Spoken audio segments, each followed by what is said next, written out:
वो जो जमाती एक आया उस जमाती पर सरकार ने पाबंदी नहीं की। रामगंज में जब कर्फ्यू लगा तो उस कर्फ्यू को वहां पर रोक नहीं पाए।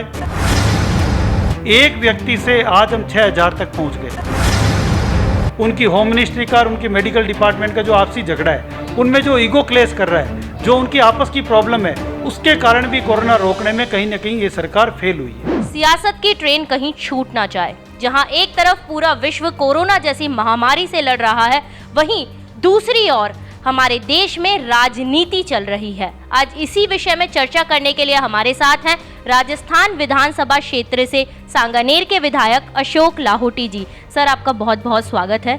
सर, सबसे पहले मैं आपसे पूछना चाहूँगी कि राजस्थान में जो ये इतना कोरोना के केसेस बढ़ते चले जा रहे हैं, रुक नहीं रहे हैं, इनका क्या कारण है?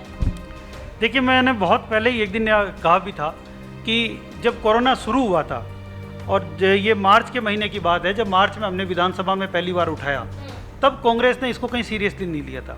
और जयपुर की यदि मैं बात करूं तो केवल एक व्यक्ति ओमान से आया था। वो जो जमाती एक आया उस जमाती पर सरकार ने पाबंदी नहीं की।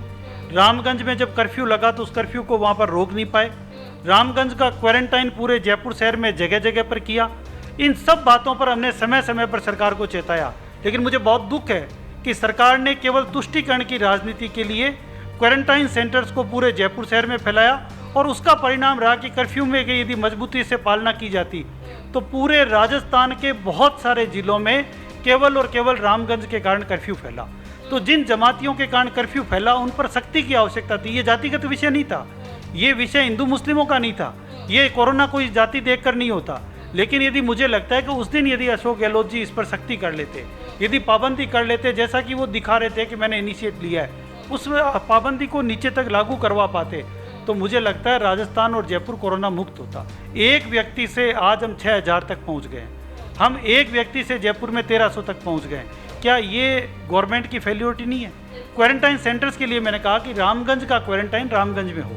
वहाँ जामिया मिलिया यूनिवर्सिटी है, वहाँ पर पुरानी विधानसभा है, वहाँ पर पुराना PHQ है। पुराने ज़माने में जो जयपुर को जानते हैं, 32 कचहरी वहाँ पर लगती थी, और सैकड़ों की तादाद में वॉल सिटी में होटल्स।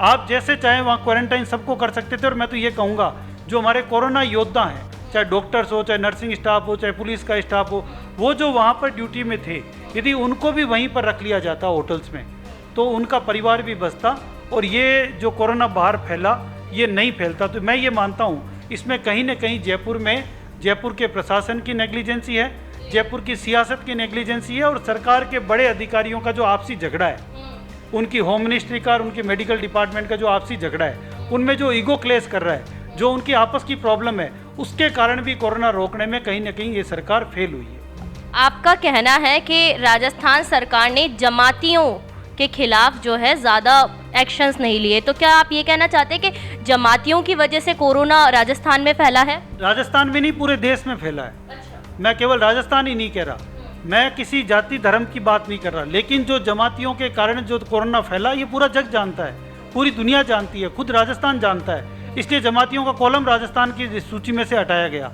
तो मैं ये कहूँगा कि ये सियासत करने का समय नहीं था।